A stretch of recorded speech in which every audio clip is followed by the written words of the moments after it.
Hello বন্ধুরা, আপনাদের সবাইকে ওয়েলকাম জানাই আলিয়া রান্নাঘরে। আজ নিয়ে চলে এসেছি আপনাদের জন্য একটা নতুন রেসিপি। আজ আপনাদের চাউমিন বানিয়ে দেখাবো। প্রথমে একটি প্যান নিয়ে তাতে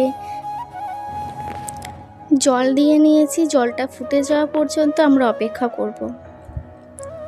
জল ফুটে গেছে, এরপর এতে একে একে চাউমিনগুলো দিয়ে নেব।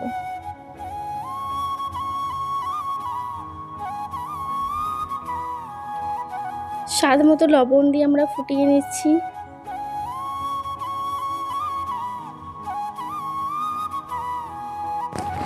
সিদ্ধ হয়ে গেছে, এবার আমরা ছেঁকে নেব চাউমিনটা।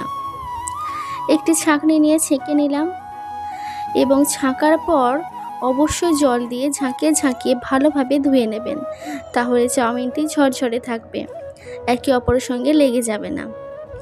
তারপরে একটি কড়াই নিয়ে তাতে সামান্য তেল দিয়ে দিলাম।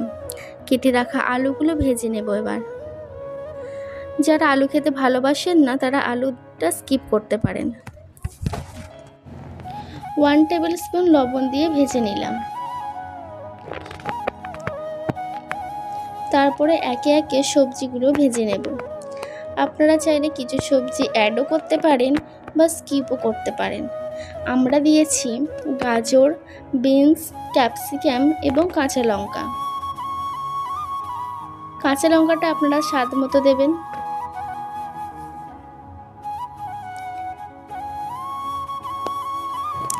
তারপর চীনাবাদাম, কিশমিশ দিয়ে একটু নেড়ে নেব। তারপর কেটে রাখা পেঁয়াজ এবং ভেজে রাখা আলুটা দিয়ে আবার একটু ভেজে নিচ্ছি। তারপর আমরা 3টে ডিম দিয়ে নিচ্ছি। স্বাদ মতো লবণ দিয়ে একটু ভেজে নেব।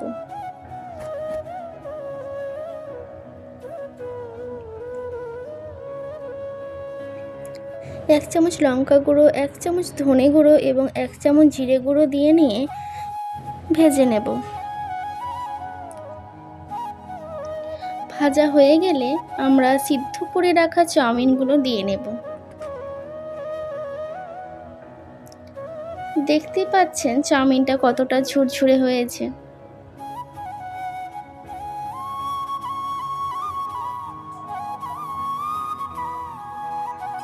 এরপর আমরা টমেটো সস দিয়ে নিচ্ছি।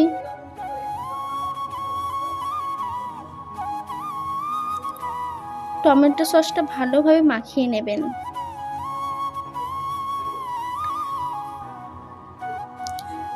তারপর আমরা চাউ মশলা মিক্সটা দিয়ে দিচ্ছি।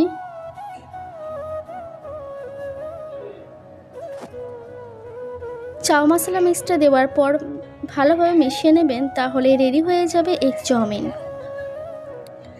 আপনারা বাড়িতে বানিয়ে অবশ্যই দেখবেন, খেতে কিন্তু খুবই সুস্বাদু হয়েছিল। ভিডিওটি ভালো লেগে থাকলে অবশ্যই লাইক এবং শেয়ার করে দেবেন এবং যারা আমাদের চ্যানেলে নতুন তারা সাবস্ক্রাইব করে দেবেন।